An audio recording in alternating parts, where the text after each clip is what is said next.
जो बहुत या तो ज़रूरतमंद होते हैं या दुखी होते हैं, किसी ना किसी तरह की ज़रूरत होती है बहरहाल उनको, चाहे वो एक फाइनेंशियल ज़रूरत हो या एक मॉरल ज़रूरत हो।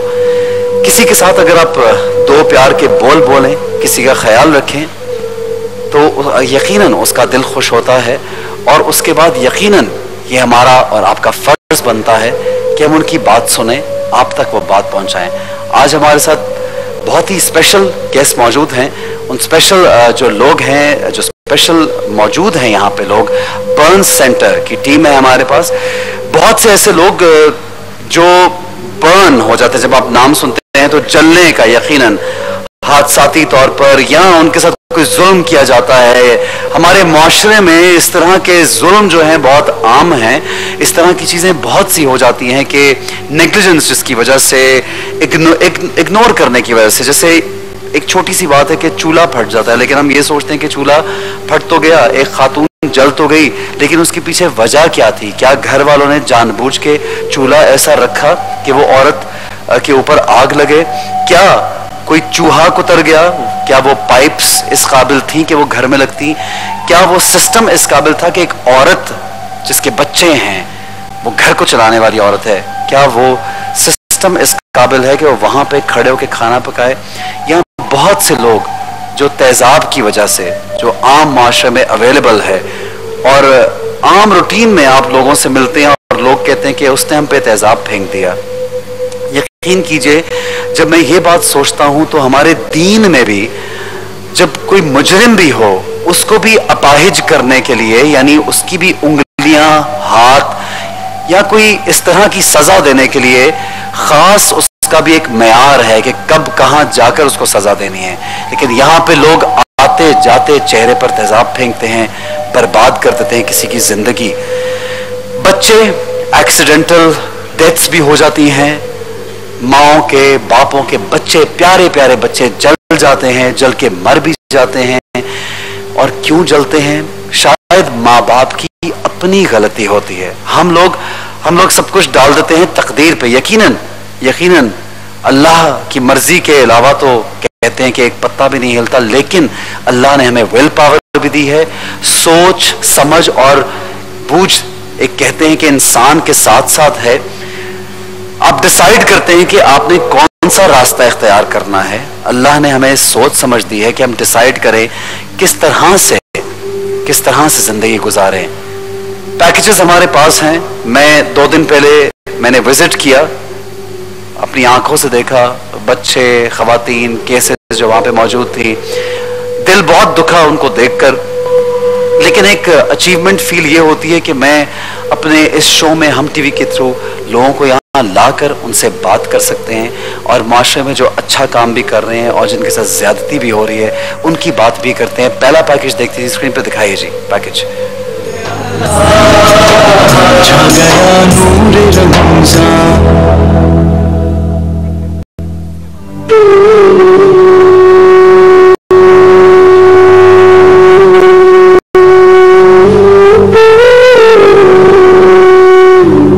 क्या हुआ था आपकी बेटी को? ये मैंने पानी बॉईल करने के लिए किया था पीने के लिए, तो उसके ये पीछे आ रही थी तो ये इस पे बैठ गई है। पानी में बैठ गई? पानी में डेस्की में बैठ गई थी। तो 3 साल की इसको मतलब आप अक्सर जैसे बच्चों को अंदाजा तो धुआं नहीं, खेल रही थी तो उसके बच्चों के पास नहीं जाती, लेकिन ये खेल रही थी पीछे आई तो वो उसमें गिर गई है। ये क्या लग रहा है इसको? ब्लड? ये ब्लड लग रहा है। इसको ब्लड क्यों लगा रहे हैं?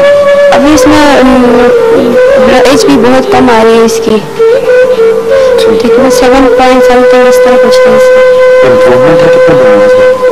अभी आज 5-6 दिन में बेहतर हुई है पहले से?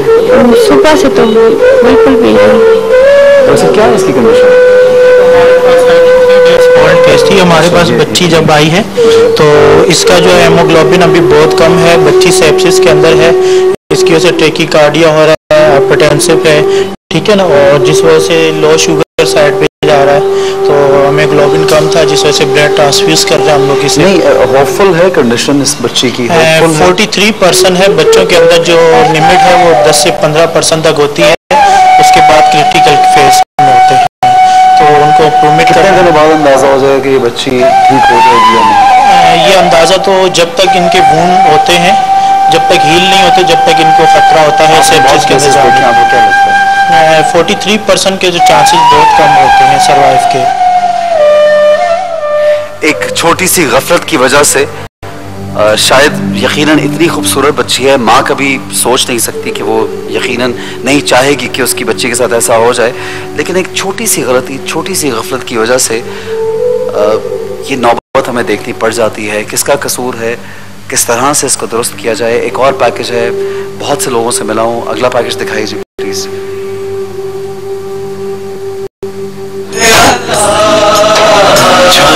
नूर रमज़ान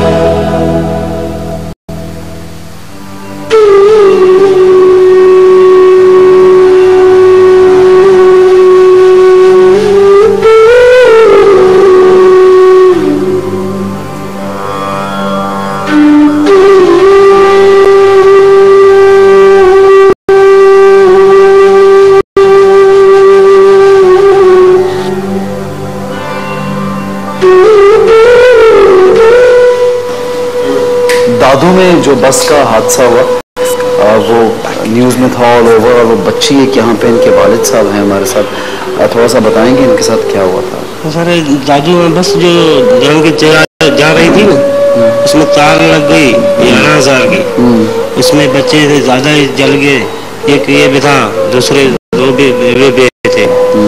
16 मांग चले गए। क्या चले गए? 16 मांग चले गए, बहुत हो गए। 16 लोग बहुत हो गए। 16 लोग फौत हो गए थे। एक बच्चा ये इधर, एक को चोटी मिल गई है, अल्लाह खैर करे। ठीक है, आपके 2 बच्चे थे उसमें? मेरा बच्चा एक ही था। वो मेरे रिश्तेदार का बच्चा था जिसको चोटी। कितनी देर हो गई आपको यहाँ पे? 2 महीने, तकरीबन 2.5 महीने। 2 महीने, तीसरे महीने में चल रहे हो। तो इसकी हालत पहले से बेहतर हुई है? हुई है, कुछ ना कुछ हुई है। आप अब थोड़ा सा तसल्ली में है कि आपका बेटा इंशाल्लाह आपका बेटा बच जाएगा? अल्लाह करेगा। ठीक है, दुआ करते हैं अपने बच्चे के लिए। अल्लाह रमजान का महीना तो दुआ खास करते हैं, अल्लाह के खैर करेगा बच्चे कैसे। ठीक है इंशाल्लाह, और हम भी दुआ करेंगे कि इंशाल्लाह आपके बच्चे की जो कंडीशन है वो बेहतर हो जाए, इंशाल्लाह ठीक हो जाए। जिंदगी का एक चेहरा जहाँ पे कुछ हादसा ऐसे हो जाते हैं जो इंसान के बस में नहीं है। इसी जगह पे जब मैं गया, बहुत से ऐसे लोग मिले जो किसी ना किसी तरह की परेशानी में घिरे हुए थे, कुछ प्रॉब्लम्स अपनी क्रिएट की हुई, कुछ दुश्मन जो हैं आपके हो जाते हैं बेमकसद। एक लड़की मुझे वहां पे मिली जो कि मुझे देखते बहुत रोने लगी। उसको लगा कि कैमरा शायद है, कोई टेलीविजन वाले आए हैं, यकीनन कोई न्यूज़ वाले हैं, और उसने बहुत फरियाद की। उसकी माँ ने बहुत इल्तिजा की कि मेरी बात जो है मैं चाहती हूँ अवाम के साथ, आप लोगों के साथ शेयर करना कि उसके साथ क्या हुआ। ये वाक़यात अमूमन हो जाते हैं, इन वाक़यात से हमें कैसे बचना है और ये वाक़यात क्यों होते हैं। यहाँ पे सिद्रा हमारे साथ मौजूद हैं। मैं चाहूँगा सिद्रा आप खुद बताइए आपके साथ क्या हुआ था। माइक करीब कीजिए जी। लाई मैं पकड़ता हूँ, बोलिए जी। जी सिद्रा क्या कहेंगी आप? मैं यही कहना चाहती हूँ, मेरी शादी हुई है, मेरा छोटा बच्चा है 3 साल का। मेरे शोहर कमाते नहीं थे, मेरा उनसे फैसला हो गया। मैं अपनी माँ के साथ 2 साल से रह रही हूँ, जॉब कर रही हूँ, अपने बच्चे को पाल रही थी। एक लड़का हमारे गली का है, वो मेरे पीछे लग गया कि मुझसे शादी करो शादी करो। मैंने हर बार उसको इनकार किया। मैंने कहा मैं अपने बच्चे को मेहनत से पालूंगी, मेरे को शादी नहीं करनी। एक शोर ने नहीं खिलाया, दूसरा कहाँ से खिलाएगा। सो फिर भी मुझसे कहता था मेरे से शादी करो। मैंने बोला मेरे तुम्हारे आगे हाथ जोड़ती हूँ, मुझे शादी नहीं करनी। मेरा मासूम बच्चा है, मैं अपने बच्चे को खुद पालूंगी। मैं जॉब पर जा रही थी, सुबह में वो लड़का आया, उसने मेरे चेहरे पे तेजाब फेंका। मेरे चेहरे पे तेजाब फेंक कर भाग गया। लोगों ने उसको पकड़ के मारा। उसको पुलिस ने अरेस्ट तो कर लिया, लेकिन कोई इंसाफ नहीं दे रहा मेरे को। मैं चाहती हूँ वो वहां से ना निकले, क्योंकि जो उसने मेरे साथ किया वो कल को किसी और लड़की के साथ भी कर सकता है। जैसी मेरी हालत है उसकी भी हो सकती है। कोई वकील, कोई कोर्ट मेरे को इंसाफ नहीं दे रहा। मैं चाहती हूँ मुझे इंसाफ मिले, मैं उसको जेल से बाहर नहीं निकलना चाहती। आपका बच्चा कहाँ है मेरे? मेरा बच्चा मेरी बड़ी बहन के पास है। मेरा बच्चा मेरे को पहचान नहीं रहा, कहता ये मेरी माँ नहीं है। मेरा अपना खून जो मेरे जिस्म से बाहर आया है वो मुझे कहता है ये मेरी माँ नहीं है। मुझे पहचानने से इनकार कर रहा, मेरे पास नहीं आ रहा, मेरे साथ खेलता था, मेरे पास खाता था, बैठता था, आज वो मेरे पास नहीं आ रहा। उस लड़के की वजह से मेरा बच्चा मुझसे दूर हो गया। मेरा क्या गुनाह था? यही था कि मैं शादी नहीं करना चाहती। क्या मुझे इंसाफ मिलेगा? मुझे इंसाफ चाहिए, मैं उस लड़के को बाहर नहीं निकलने दे सकती। ये आपकी वालदा हैं साथ? जी मैं इसकी माँ जी आप बताएंगी ये जिस वक्त वाकया हुआ तो फिर इनको हॉस्पिटल कौन लेके गया, किस तरह से, किस जगह पे हुआ ये सारा? ये इतवार बाजार के वहाँ हुआ था। सुबह ये 6 बजे जॉब से निकली है, जॉब के लिए निकली थी ये। फिर छोटी बेटी का मेरे पास फोन आया कि अम्मी सोनू ने तेजाब फेंक दिया हमारे ऊपर। मैं हड़बड़ाई और उठ के भागी हूँ। 2 बच्चियाँ सोई हुई थी, उनको उठाया। मैं हॉस्पिटल जब पहुंची हूँ तो वहाँ लोग उसको मार रहे थे। उसके बड़े भाई ने छुड़ाया और अंदर बिठा दिया था उसको। इसको लेके हम हॉस्पिटल फिर भागे एम्बुलेंस करा के, लेकिन पीछे हमें नहीं पता क्या हुआ क्या नहीं। बाद में पता चला कि रेंजर वाले उसे उठा के ले गए हैं। रेंजर किसने भेजी किसने नहीं भेजी ये हमें नहीं मालूम। फिर उसके बाद ये है कि हॉस्पिटल में हमने इसको, उन्होंने यही बोला FIR दर्ज कराओ। जब इसको अच्छा आपकी FIR दर्ज हुई है? FIR दर्ज की है? FIR दर्ज करवा दी। वो बोलते हैं गवाह चाहिए। वहाँ सबने देखा है, सब बोल रहे हैं हमने देखा है, लेकिन गवाही के लिए कोई थाना कौन सा है जी? थाना कौन सा?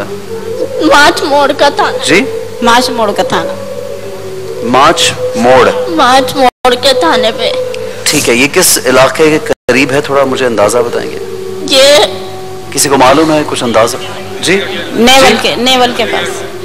हाँ, बल्दिया टोल। ठीक है नेवल कॉलोनी। ठीक है जी। मैं सबसे पहले मैं आपसे बात शुरू करने का मकसद ये है कि क्योंकि सबसे जो भी एक कॉम्प्लिकेटेड केस मुझे जो लगा कि जिनके लिए हम कुछ करना चाहते हैं, एक ऐसी माँ जो कह रही है कि मेरा बच्चा मुझे नहीं पहचानता और वो खौफजदा होकर इनके पास नहीं आ रहा, वो बच्चा इनके करीब नहीं आता, और एक माँ का दिल किस तरह तड़पता होगा कि उसका बच्चा उसके पास आए, उसके साथ लगे। लेकिन जाहिर है कितने साल का बच्चा है? 3 साल का है मेरा बेटा। जी 3 साल का है। एक 3 साल का बच्चा यकीनन जब ये माँ का चेहरा देखता होगा तो यकीनन खौफजदा होता होगा कि पता नहीं ये उसकी माँ है या नहीं है, या क्या हो गया उसकी माँ को। एक लड़की जो 20 साल की, गालिबन आपकी उम्र कितनी है? मेरी 20 साल है उम्र। 20 साल की बच्ची की जिंदगी बर्बाद कर दी।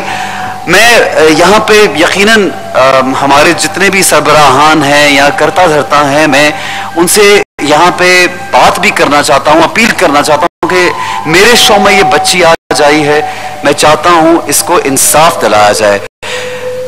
कमिश्नर साहब हमेशा हमें रिस्पॉन्ड करते हैं। कमिश्नर कराची जो है, हमेशा जब हम बात उनसे करते हैं हमेशा रिस्पॉन्ड करते हैं, हमेशा फोन उठाते हैं, और उन चंद लोगों में से एक हैं, उन बहुत चंद लोगों में से एक जो यकीनन हमारी किसी बात को टालते नहीं हैं और कोशिश करते हैं कि जो भी माशरे में प्रॉब्लम्स हैं, आम लोगों की रसाई अगर उन तक नहीं है, अगर हम बात पहुंचा सकें तो उन तक पहुंचती है। मेरी टीम अगर कॉल मिला चुकी है तो प्लीज मुझे दे दीजिए। जी फोन पे है हमारे कमिश्नर कराची शुएब सिद्दीकी साहब। अस्सलाम वालेकुम सर। वालेकुम सलाम। शुएब साहब कैसे हैं आप? खैरियत से सर? जी अल्लाह का शुक्र, आप से बहुत अच्छा काम कर रहे हैं आप। जी शुएब साहब बहुत शुक्रिया आपका। मैं 2 दिन पहले बर्न्स जगह पे गया था वार्ड पे, और मुझे ये खातून मिली जो बहुत रो रही थी, बच्ची बहुत परेशान थी, इसके साथ बहुत ज्यादती हुई है। ये आपसे खुद बात करना चाह रही है। ये अगर टेलीविजन पे किसी तरह आप इसको देख भी सकें और अगर इसकी बात सुने, बेटा बोलें कमिश्नर कराची, और इंशाल्लाह आपका मसला हल कराएंगे। हेलो अस्सलाम वालेकुम। वालेकुम सलाम। सर मैं बहुत परेशान हूँ, मेरी मदद करेंगे? जी जरूर जरूर। क्या चाहती हो, उनको बताओ क्या चाहती हो? एक लड़का है, उसने मेरे चेहरे पे तेजाब फेंका है और मैं चाहती हूँ वो जेल में बंद है, लेकिन वहाँ से कोई इंसाफ नहीं मिल रहा। मैं चाहती हूँ उसको सजा दिलवाई जाए, क्योंकि जो उसने आज मेरे साथ किया है वो कल किसी और के साथ भी कर सकता है। आज मेरा बच्चा मेरे को नहीं पहचान रहा, हमारे अब्बू नहीं है, ना कोई भाई है, हम सिर्फ बहनें हैं और अम्मी है, और मेरा बच्चा मेरे पास नहीं आ रहा, मुझसे दूर भागता है। अगर वो छूटेगा कल को किसी और के साथ भी यही कर सकता है। उसके घर वाले धमकियां देते हैं, हमारे मोहल्ले में ही रहते हैं, कहता है कि अगर तुमने केस वापसी नहीं लिया तो जैसे तुम्हारे साथ किया तुम्हारी दूसरी बहनों के साथ भी करेंगे। मेरी 3 बहनें अभी कुंवारी हैं सर, मैं नहीं चाहती कि उनके साथ भी कोई मसला हो, मुझे प्लीज इंसाफ दिलवा दे। सर जी, आपने सुना कि इनको ये भी डर है कि वो धमकियां भी देते हैं, उसकी फैमिली इनके मोहल्ले में रहते हैं और यकीनन एक दूसरे को देखते होंगे, जानते होंगे। इसने कहा 3 बहनें हैं इसकी जो कवारी हैं और यकीनन ये बहुत डरते हैं, डरते डरते शो में बहुत मुश्किल से आए हैं कि नहीं हमें बड़ी प्रॉब्लम होगी, शायद वो हमारी बाकी बहनों के साथ भी ये कर दे, और ये लड़की बहुत मुश्किल से शो पे आई। मैंने उसको यकीन दहानी दिलाई आपका नाम लेकर कि आप यकीनन इस फैमिली को इंसाफ दिलाएंगे। और मैं आपको, क्योंकि हम लोग पर्सनली भी जानते हैं और हम टीवी वाले भी यकीनन आपसे राब्ते में रहते हैं, और आपके बारे में ये पूरा कराची, पूरा पाकिस्तान जानता है कि आप ऐसे लोगों की फरियाद जरूर सुनते हैं, और मुझे यकीन है सर आप इस बच्चे के लिए क्या करेंगे। जरूर, मुझे सिर्फ उनका अगर एड्रेस और वो FIR नंबर मिल जाए जी, या वो अदालत का पता मिल जाए जहाँ पर इनका केस जेर समात है, ये आपके जो हम टीवी के सपोर्ट स्टाफ होगा वो शायद इनसे लेके अगर मुझे कमिश्नर कराची या gmail.com पे ईमेल कर दे, और खास तौर पे लड़के के घर वाले जो इसको उनको धमकी देते हैं उनका पता भी अगर ये 2-3 चीजें मुझे मिल जाए तो जरूर इंशाअल्लाह ताला हम सबका फर्ज बनता है कि इस किस्म के घिनौने और संगनाना किस्म के इक़दाम कोई जुर्रत न कर सके, और जहां जहां मुझे कहना पड़ेगा मैं कहूंगा, और इंशाअल्लाह भरपूर कोशिश करूंगा कि हुकूमत की तरफ से इनकी मदद भी हो,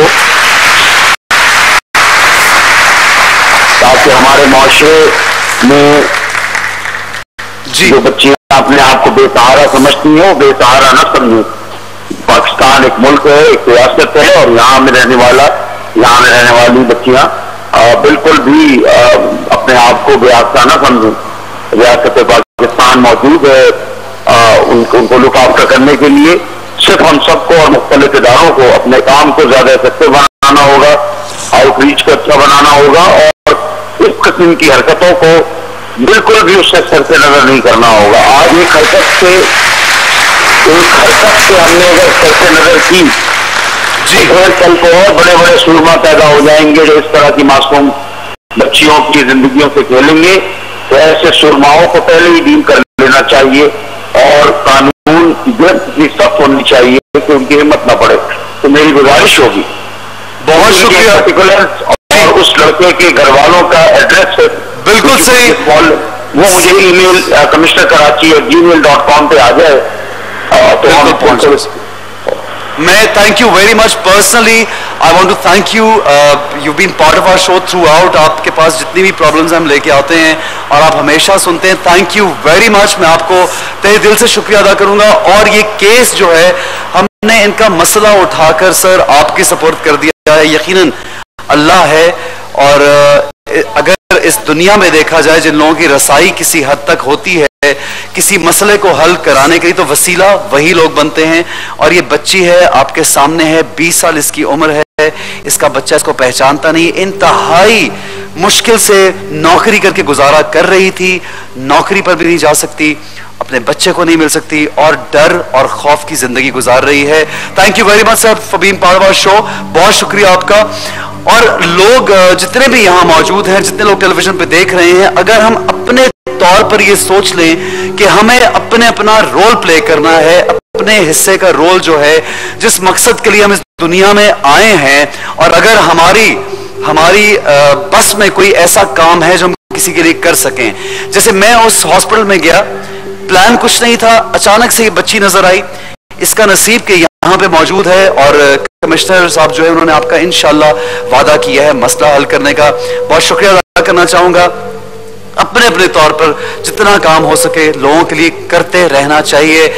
गुफ्तगू हमारी जारी रहेगी और भी बहुत से बच्चे हैं, माएँ हैं यहाँ पे मौजूद हैं और स्पेशल गेस्ट हमारे और भी हैं यहाँ पे। एक छोटा सा ब्रेक लेंगे, हमारे साथ रहिए, देखते रहिए हमारी लाइव ट्रांसमिशन नूरे रमजान। बहुत शुक्रिया।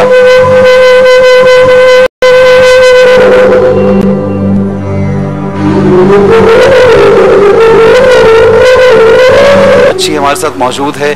कमिश्नर साहब का एक मरतबा फिर शुक्रिया अदा करते हैं कि उन्होंने इंशाल्लाह जिम्मेदारी ली है कि वो इस बच्ची को इंसाफ दिलाएंगे। एक साहब हमारे पास हैं, आपके साथ क्या हुआ था आप बताइए प्लीज। सर मैं ड्यूटी से आया हूँ। बोलिएगा थोड़ा सा। मैं ड्यूटी से आया हूँ सर, तो वहाँ पर मस्जिद का काम करवा रहा था तो 7 बंदे आए, मेरे को मारा भी और तेजाब फेंका। मेरे कोई दुश्मनी थी आपकी, कोई मसला था? मना करता था उनको, वो गलत चोर चक्के थे, वहाँ के बैठते थे, नशा वगैरह करते थे। नशा वगैरह करते थे, मस्जिद के करीब आते थे, ये मना करते थे। उन्होंने इनको सोता हुआ देखा और इन पे तेजाब फेंके 7 लोग। इनकी हालत अगर आप देख सकते हैं आपके सामने है कि एक शख्स जो अपने घर में कमा कर पैसे लेकर जाता है और नौकरी करता है या कहीं पे भी कोई काम कर रहा है और उसके साथ ये कोई राह जाते ऐसा सलूक कर दे सिर्फ एक छोटी सी बात पे गुस्से में आकर, इस इंसान की पूरी जिंदगी बर्बाद कर दी। ये कैसा रवैया है जो मुआशरे में हमें देखने को मिलता है? क्यों इतने इंतहा पसंद है हम सब लोग? ये गुस्सा कहाँ से आता है? बर्दाश्त कहाँ गई? क्यों नहीं बर्दाश्त करते? क्यों नहीं सोचते कि इसकी सारी जिंदगी इस तरह गुजरेगी, इसके घर वालों पे, इसके बच्चों पे क्या असर होगा? एक और वालदा हमारे साथ मौजूद है। ये बच्चे से मैं हॉस्पिटल भी मिला था, ये आपके बेटे को क्या हुआ था थोड़ा बताइए प्लीज। मेरे बेटे को जनरेटर के साथ जला था। आपका बेटा जनरेटर के पास क्या कर रहा था? ये जनरेटर स्टार्ट कर रहा था, क्लब से आग निकली, साथ पेट्रोल। नौकरी करता है ये? नहीं, काम सीख रहा था। हमारे पास गरीबी थी, हमारे पास पैसे नहीं थे, पढ़ा नहीं सकते थे, इस वजह से हम लोगों ने भी इसको काम पे डाला था। मतलब आप अफोर्ड नहीं कर पाते तो आपने इस बच्चे को हाँ जी नौकरी लगा दी कि कुछ पैसे लेकर आएगा। हाँ जी, और नौकरी पे जाते ही इसके साथ ये हुआ बच्चे के साथ? हाँ जी ऐसे हुआ था इसके साथ। जनरेटर चलाते हुए आग भड़क? हाँ जी, जैसे जनरेटर स्टार्ट किए ना, क्लब से आग निकली, इसका साथ खड़ा थे। क्या ऐसा कोई वसीला नहीं था, कोई सबब नहीं था कि इस बच्चे को अगर काम ना सिखाते तो गुजारा नहीं होता था, हमारा गुजारा ऐसे नहीं होता था। हमारे को परेशानी होती थी, छोटे छोटे बच्चे थे, हम पेट नहीं भर सकते था, ताजी मजदूरी वाला था, कैसे है हम करते फिर। ठीक है जी, आप बताइए इनको क्या हुआ? मोहम्मद साद को ये चीज़ लेने गया, माचिस लेके आई, जैसे इसका वो सिलेंडर का पापड़ ख़त्म हुआ वैसे आग लगा दी इसने, अपने आप को भड़क गई ना इसके ऊपर आग, तो ऐसे बुरे तरीके से जला हुआ था। हम लोग बंस वार्ड वालों के पास लेके आए, अल्लाह का शुक्र है, मैं इनका भी शुक्रिया अदा करती हूँ बंस वार्ड वालों का। इन्होंने हमारे साथ बहुत अच्छा सलूक किया, हमारे बच्चे को भी अच्छा देखा इन्होंने। जी हाँ बिल्कुल, शुक्रिया हम भी उनका अदा करेंगे। बंस वार्ड वाले यहाँ पे मौजूद हैं और महनाज रहमान है, औरत फाउंडेशन से इनका ताल्लुक है। महनाज आपा कैसी हैं आप? खैरियत से महनाज जी?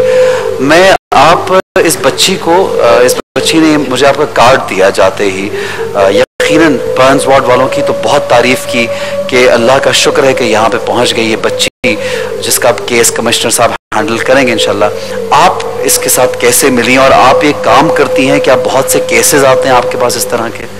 औरत फाउंडेशन औरतों पर जो तशद्दुद होता है शुरू से उसके खिलाफ काम कर रही है, उसके खात्मे के लिए काम प्लीज जी। उसका तशद्दुद के खात्मे के लिए हम लोग काम कर रहे हैं शुरू से।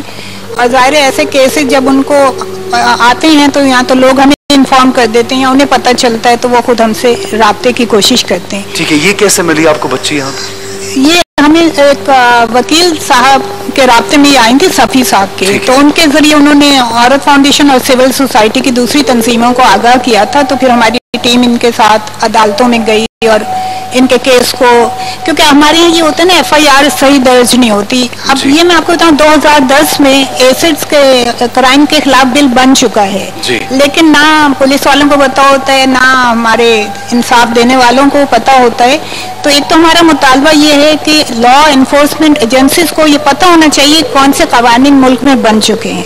अच्छा, अब ये जो एसिड का कानून बन चुका है, इसमें एक आप कह लें एक कमी रह गई है, वो ये है कि तेजाब की फरोख्त पे कोई पाबंदी नहीं है।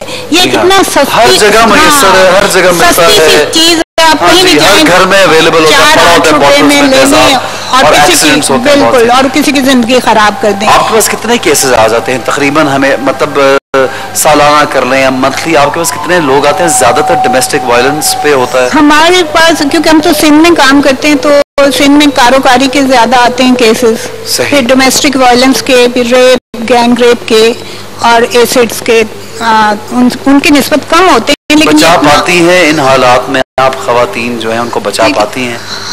कारोकारी के जब उनकी जानें खतरे में होती हैं तो जाहिर है हम उनकी जानें बचाने की पूरी कोशिश करते हैं, और वो अपनी जान बचाने ही के लिए कराची में आते हैं, क्योंकि किस्सा तो वहाँ इंटीरियर सिंध से शुरू हुआ होता है, लेकिन वो जब यहाँ आते हैं तो जाहिर है हम उनकी जान बचाने की पूरी कोशिश करते हैं, अदालतों के जरिए, शेल्टर्स में उन्हें भेज के। तो अल्लाह का शुक्र है कि अगर वो आ जाते हैं हमारे पास तो बच जाते हैं। ठीक है जी, ये तो बहुत अच्छी बात है। मिसेज आसिफा ताका, अस्सलाम वालेकुम जी, वॉलंटियर अपने आप को कहती हैं कि आप वॉलंटियर करती हैं, और thank you very much, you're in our show today. आपके हस्बैंड से मेरी मुलाकात हुई बर्न्स सेंटर में, और बहुत काम कर रहे हैं आप सब लोग मिलके। आप क्या कहना चाहेंगी, किस तरह से?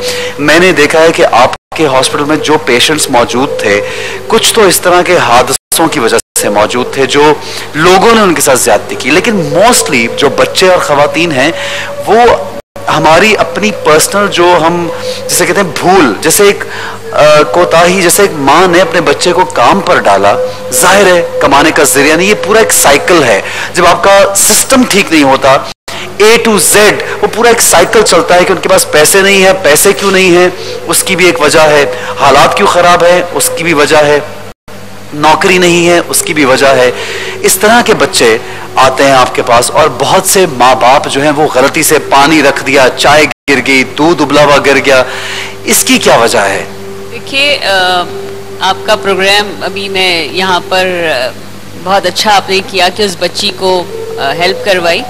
बर्न सेंटर में जो जलने के मरीज आते हैं, जले हुए मरीज आते हैं, उनका इलाज होता है, और मैं एज अ वॉलंटियर उनके लिए जो भी मेरी बिसात है मैं उसके मुताबिक काम करती हूँ अपने हस्बैंड को सपोर्ट करने के लिए। देखिए, प्रिवेंशन अभी आपको डॉक्टर साहब भी बताएंगे कि बावर्ची खाना जो है उसमें आग हर वक्त मौजूद होती है, तो उसमें हर दिन रात जो औरत जो काम कर रही है, वो चाहे मैं हूँ या कोई भी औरत है, वो हर वक्त खतरे के पास रहती है, और वो खाना पकाने से के वक्त जो उसको खतरा होता है, पानी है, गैस का खुला रह जाना है, और किचन में जिनके पास मट्टी का तेल का इस्तेमाल कर रहे हैं या सिलेंडर का यूज कर रहे हैं, सिलेंडर का यूज कर रहे हैं, पाइप्स हैं। आप ये देखिए, मैंने अक्सर जगहों पर ये देखा है, वो पाइप जो बहुत ही नाकिस होते हैं, जो सस्ते होते हैं, उनको आप सिलेंडर के साथ अटैच करते हैं, वो कहीं से लीक हो गया, उसमें सुराख हो गया और आग लग गई। और फिर सबसे बड़ी बात यह है कि आप किचन में जो दुपट्टा या रेशमी कपड़े पहन के आप जाते हैं, या दुपट्टे का पल्लू आग पकड़ लेता है, या अगर आप 1 सेकंड के लिए भी अपने किचन से जा रहे हैं, बाहर मुल्कों में ट्रेनिंग दी जाती है कि आप जाने से पहले चूल्हा बंद कर दें। हम लोग चूल्हे पे खाना चढ़ा के और फोन पे बात करने लगते हैं, किसी और चीज में लग जाते हैं, अचानक से कुछ भी हो सकता है, आग है, आग का काम जलाना है। बिल्कुल ठीक, समझ आप अपने बच्चों ये मैसेज लोगों को देना जरूरी है। डॉक्टर साहब, आप हमारे साथ मौजूद हैं, आप उस दिन मुलाकात हुई, आप कुछ कहना चाहते हैं? ये जो बच्चे आते हैं, खवातीन अपने बच्चों को लेकर आती हैं, अक्सर एक्सीडेंट्स होते हैं, क्या कहना चाहते हैं आप? हमारे यहाँ जितने पेशेंट आते हैं उनमें 80% पेशेंट जो हमारे होते हैं वो लैक ऑफ अवेयरनेस, लोगों को पता नहीं होता कि इस वजह से जल सकते हैं जी। आपको मैं छोटी सी मिसाल दूं, आजकल ये नेग्लेरिया की वजह से, अमीबा की वजह से लोग अंडरग्राउंड वाटर टैंक जो है साफ करते हैं जी।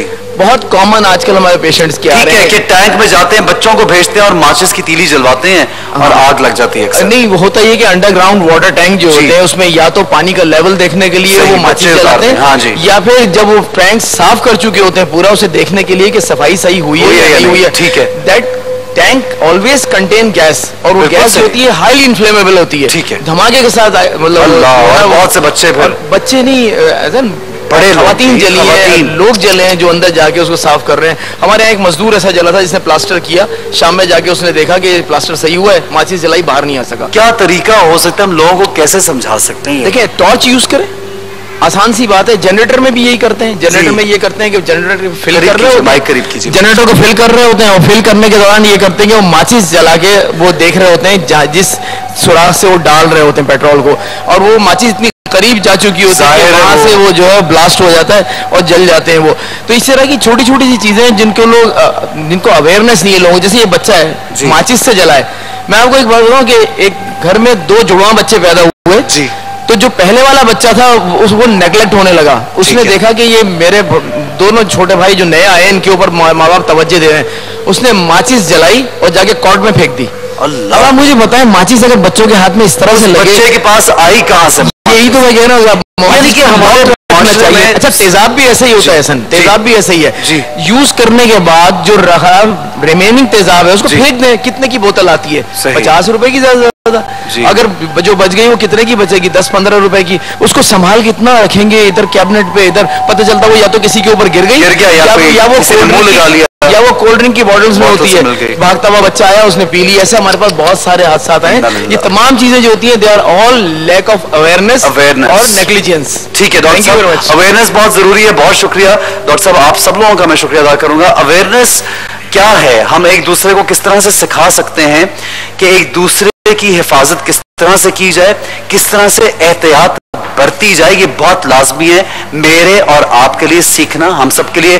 ताबिंदा आपा हमारे साथ मौजूद है। ताबिंदा आपा, मैं चाहूंगा आपसे चंद शेर सुने जाए कलाम के। बिस्मिल्लाह। मैं एक बात कहना चाहूंगी, जो हम इस किस्म के मसाइल हम देख रहे हैं ना जी, इसलिए हो रहे हैं कि इनको मुजरिमों को सजा नहीं मिलती, सजा भी नहीं मिलती। तो मैं एक शेर कहना चाहती हूँ तमाम अरबाब इक़्तिदार के लिए। मेरा कहावा नहीं है, लेकिन जिन्होंने कहा है कमाल कहा है कि जुर्म बच्चे जन रहा है कूचाओ बाजार में, जुर्म बच्चे जन रहा है कूचाओ बाजार में, अदल को भी साहिबे औलाद होना चाहिए। सुभान अल्लाह, क्या बात है। और कलाम आपा आपका अगर कलाम में जो कुछ और पढ़ना था, लेकिन रेहान ने कहा वही जो आपने पिछली जो आपका दिल चाहता है आप पढ़ दीजिए। ए खुदा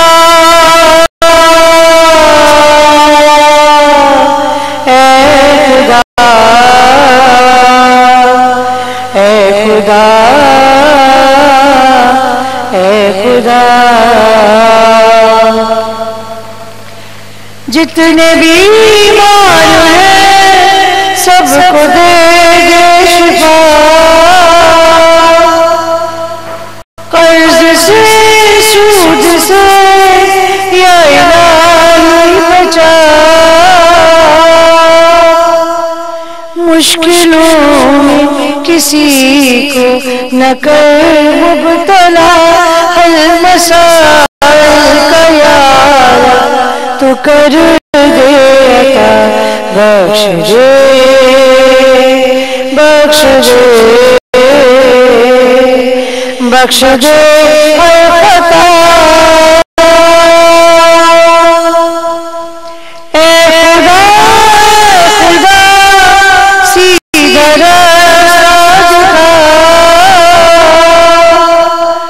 जिंदगी गुनाह से हमको बचा, अपनी तौफीक दे सच्चा मुस्लिम बना, तेरे कल्ब का हक मुकम्मल अदा, बख्श दे बख्श दे बख्श दे बहुत शुक्रिया, माशाल्लाह, बहुत शुक्रिया, बहुत शुक्रिया। जितने भी लोग यहाँ पे मौजूद हैं, हमारे पास मेहमान आए, उनका भी शुक्रिया अदा करना चाहता हूँ। बस यही पैगाम है, यही मैसेज है कि दूसरों का ख्याल रखिए, अपना भी ख्याल रखिए, अपने घर में एहतियात कीजिए। जो चीज़ें कोई दुश्मनी में करता है या कोई जहालत में आपके साथ करता है वो एक अलग चीज़ है, लेकिन कुछ चीज़ें खुद अपने साथ आप कर देते हैं, उनका एहतियात करना बहुत ज़रूरी है। और छोटी छोटी बातें हैं जो हमें सीखने की ज़रूरत है। इसी को कहते हैं, जब बोलते हैं कि मुआशरे में तालीम की कमी है। तालीम does not mean a degree और some kind of education, it has to start from your home. आपके घर से शुरू होती है कि छोटी छोटी चीजों को किस तरह से डील किया जाए। यही डीलिंग है, यही चाहेंगे, यही दुआ करेंगे कि सब लोग ठीक ठाक रहें, सब लोगों के साथ अच्छा ही हो। एक ब्रेक का वक्त हुआ है, ब्रेक लेंगे, हमारे साथ रहिए। छोटे छोटे बच्चे आएंगे, कहानी का वक्त है, उनसे कहानी सुनेंगे और सुनाएंगे। एक छोटा सा ब्रेक लेते हैं, देखते रहिए हमारी लाइव ट्रांसमिशन नूरे रमजान। बहुत शुक्रिया।